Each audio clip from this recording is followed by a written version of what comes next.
बिस्मिल्लाहिर्रहमानिर्रहीम। अस्सलाम वालेकुम दोस्तों, कैसे हैं आप सब लोग। उम्मीद है अच्छे होंगे।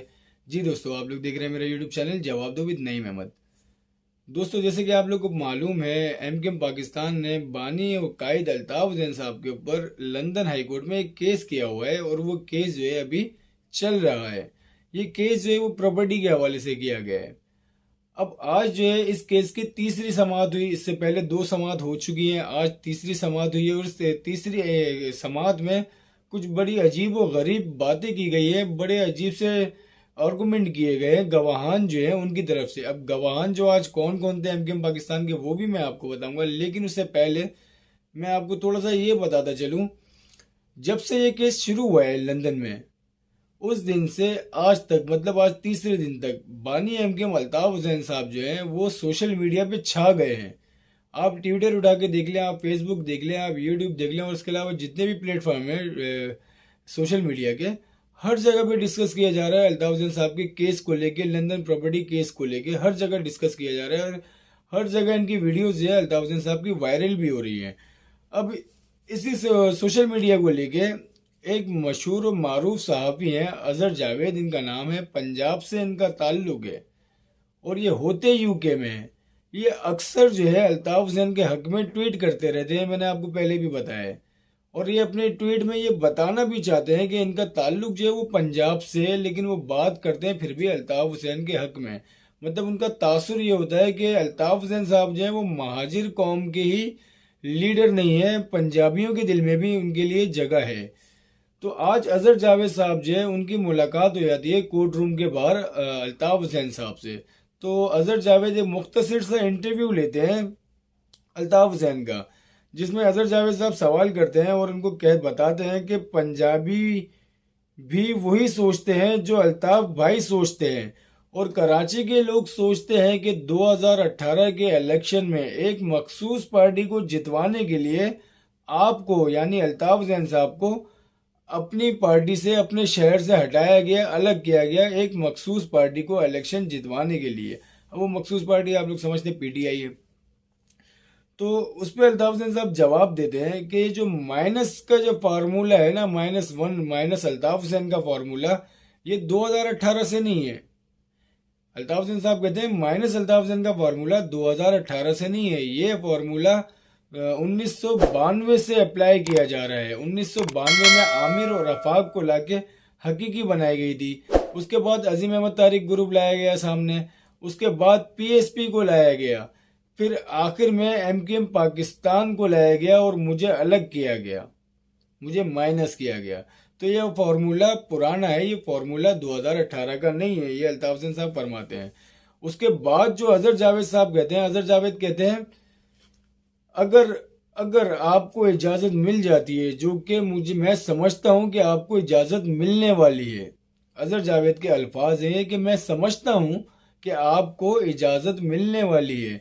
गो कि आपको इजाज़त मिल जाती है तो क्या आप पहले की तरह कराची में और सिंध में और हैदराबाद में डिलीवर कर पाएंगे।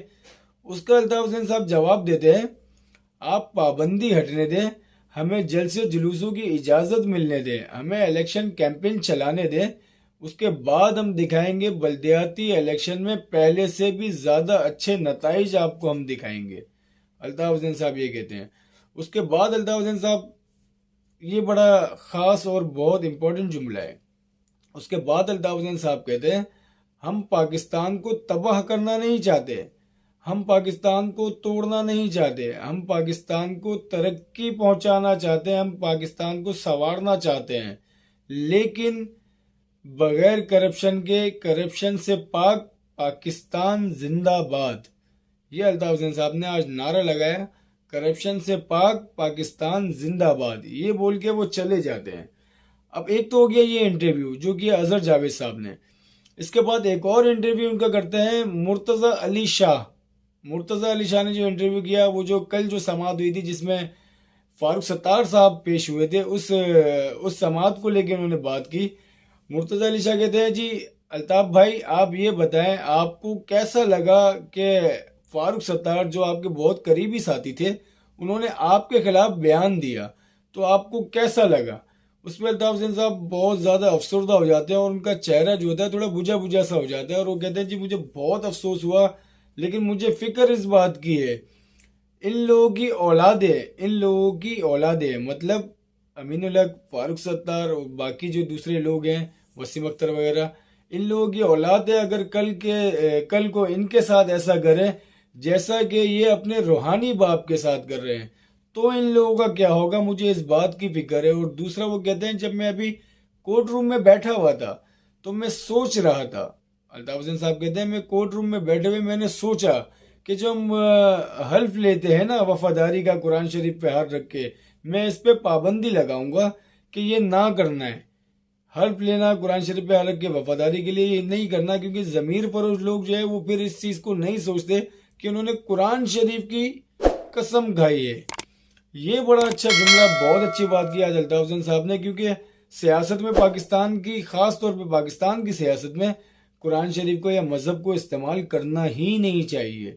इन चीज़ों को, ये जो हमारी मोतबर चीज़ें हैं, हमारे लिए बहुत काबिल एहतराम चीज़ें हैं, हमारे मज़हब से जो रिलेटेड जो भी चीज़ें हैं, इन सबको पाकिस्तान की सियासत से कम ना जोड़ना चाहिए। सियासत में इन चीज़ों का इस्तेमाल बिल्कुल भी नहीं होना चाहिए।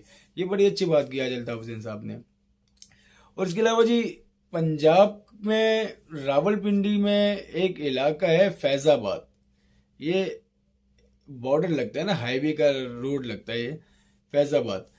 फैज़ाबाद के पुल, एक बड़ा मशहूर फैज़ाबाद का ब्रिज है, पुल है, उसके ऊपर बानी एमकेएम अल्ताफ हुसैन के हक में कुछ बैनर लगाए गए। और ये बैनर जो है ये बहुत सी जगहों पे लगाए गए हैं, रावलपिंडी में और फैज़ाबाद में। और इन बैनर के ऊपर अल्ताफ हुसैन साहब के ऊपर जो गैर आईनी गैर कानूनी पाबंदी है उसको हटाया जाए, इस तरह से लिखा हुआ है। मैं आपको ये दिखा देता हूँ। तो ये बैनर जो है रावलपिंडी में बहुत सी जगहों पे लगाए गए हैं। चलो जी, अब आते हैं आज कोर्ट रूम में क्या हुआ। आज तीसरे दिन जो समाअत हुई है, उस तीसरे दिन की समाअत में किस किस के बयान लिए गए। आज फिर नदीम नुसरत साहब का बयान लिया गया और नदीम नुसरत साहब को आज जज की तरफ से शट अप कॉल दी गई। पहले तो नदीम नुसरत से सवाल ये किया गया कि जी आपने जो 22 अगस्त 2016 जो हुआ था, 22 अगस्त को और 23 अगस्त को और 24 अगस्त को और 25 अगस्त को आपका बयान है कि -1 किसी भी हाल में कबूल नहीं है, तो फिर आप अभी -1 कैसे कर सकते हैं? ये सवाल किया, इसका इन्होंने कोई जवाब नहीं दिया। तो नदीम नुसरत साहब जो हैं, जो इनके ऊपर होने वाले कातलाना हमले हैं, इनका जिक्र करने लगते हैं कि मेरे ऊपर यूके में हमला हुआ और फिर उसके बाद मेरे ऊपर यूएसए में मेरे ऊपर एक कातलाना हमला हुआ। इसके ऊपर जो है जज इनको रोक देता है, ये जो है केस, इसमें आपके ऊपर हमले की कोई बात नहीं करनी है, वो आप छोड़ें, या आपका मसला है। इसके ऊपर शटअप कॉल इनको दे दी गई। उसके बाद जी वीडियो लिंक के जरिए पाकिस्तान से आज अमीनुल हक साहब का बयान लिया गया और वसीम अख्तर साहब का बयान लिया गया। वसीम अख्तर साहब ने बस बड़ी अजीब सी कुछ बातें की हैं। और ये जो इनसे बयान जो लिए गए, इनके अंदर एमकेएम का जो आइन है उसके हवाले से बात की गई। और वसीम अख्तर ने बताया कि अल्ताफ हुसैन साहब ने जो आइन लिखवाया 2015 में, वो वसीम अख्तर से लिखवाया, जिसके अंदर लिखा गया है, जो शिक है इनकी, आर्टिकल 9 जो है उसमें लिखा गया है 2015 के आइन में कि बानी जो है वो अल्ताफ हुसैन साहब हैं और अल्ताफ हुसैन के राब्ता कमेटी के जो भी फैसले होंगे उनकी तौसीक जो है वो करेंगे अल्ताफ हुसैन साहब उसकी तौसीक करेंगे। उसके बाद जो है फिर उस पर इम्प्लीमेंट होगा, जो भी फैसले राब्ता कमेटी करेगी उसकी तौसीक जो करेंगे वो अल्ताफ हुसैन साहब करेंगे। ये बानी एमकेएम ने खुद लिखवाया वसीम अख्तर से, वसीम अख्तर ने आज ये बताया। उसके बाद 2016 का आइन आया था, 2016 के आइन में कैसे चेंजिंग हो गई, क्या चेंजिंग हो गई, उस पर वो जवाब दे देते जी मुझे नहीं मालूम।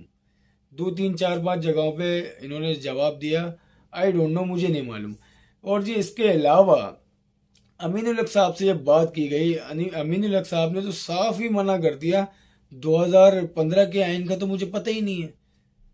उन्होंने साफ मना कर दिया है 2015 का क्या कानून है, जो क्या आइन है, क्या दस्तूर है, वो तो मुझे पता ही नहीं है कि उसमें क्या लिखा हुआ है। ये पार्टी के मेंबर हैं जो अभी वफाकी वजीर हैं और बड़े टॉप के लीडर भी हैं ये पार्टी के अंदर। इन्होंने अपनी पार्टी का 2015 का आइन नहीं पढ़ा हुआ। और भी बहुत सी बातें हुई हैं बस ये अमीनुल हक साहब से, लेकिन अमीनुल हक से आज जो है तफसीली बात ना हो सकी क्योंकि टाइम बहुत हो गया था, इस वजह से आज उनसे बात ना हो सकी। एमकेएम पाकिस्तान जो है इस केस में थोड़ा सा समझ लें कमज़ोर नज़र आ रही है। लेकिन अभी एमकेएम लंदन के जो सारे गवाहान हैं, जो जो इनके विटनेस हैं, उनसे अभी तक जरा नहीं हुई है। और कल एक दिन और अमीनुल हक से जरा की जाएगी, उनके बयानात लिए जाएंगे।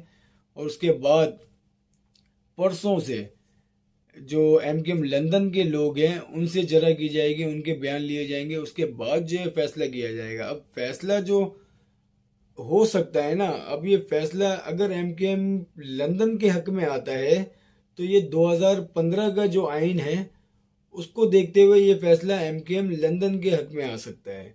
और अगर 2016 का आइन देखते हैं इनके पार्टी का, एमकेएम की पार्टी का 2016 का जो आइन है उसको देखते हुए ये फैसला जो है एमकेएम पाकिस्तान के हक में भी आ सकता है। लेकिन जो अब तक चांसेस नज़र आ रहे हैं वो तो यही है कि ये फैसला हो सकता है एमकेएम लंदन के हक में आ जाए। लेकिन अभी भी मैं आपको फिर कह रहा हूँ, अभी भी एमकेएम लंदन के जो विटनेस हैं उनसे जरा नहीं हुई है, अभी तक उनसे सवाल जवाब नहीं हुए। लेकिन एमकेएम लंदन के जो वकील हैं वो पूरी तैयारी के साथ हैं और पूरी उम्मीदों के साथ हैं। अल्ताफ हुसैन साहब को भी बहुत भरोसा है अपनी लीगल टीम के ऊपर, और वो भी मतलब उन्हें कोई खौफ नहीं है, कोई डर नहीं है अल्ताफ हुसैन साहब को। वो तो रोडों पे वहाँ घूम रहे हैं और बोल रहे हैं जी मुझे कोई परेशानी नहीं है। उन्होंने साफ कह दिया है कि मुझे कोई परेशानी नहीं है। परेशानी जो नज़र आ रही है वो यहाँ नज़र आ रही है थोड़ी सी एमकेएम पाकिस्तान में, क्योंकि इनके जो बयानात हैं, फारूक सत्तार साहब, वसीम अख्तर साहब और अमीनुल हक साहब के जो बयानात हैं, इन तीनों के बयानों में भी थोड़ी सी तजाद नज़र आई है, जिसका एमकेएम लंदन के जो वकील हैं उन्होंने भी पकड़ा है कि इनके जो बयानात हैं इनमें भी तजाद है। लेकिन बात वही आ जाती है कि एमकेएम पाकिस्तान के जो वकील हैं वो वहाँ पे अकेले हैं, उनके साथ वहाँ कोई नहीं खड़ा हुआ। तो इसका नुकसान हो सकता है एमकेएम पाकिस्तान को। अगर एमकेएम पाकिस्तान ये केस हार गई तो फिर सियासत एमकेएम पाकिस्तान की ख़त्म होती हुई नज़र आ रही है। आप लोगों को मेरी वीडियो कैसी लगी इसका फीडबैक लाजमी दिएगा, और मेरी वीडियो को लाइक करें, शेयर करें और मेरे यूट्यूब चैनल को सब्सक्राइब लाजमी करें। अब मुझे इजाज़त दें, अल्लाह हाफिज़।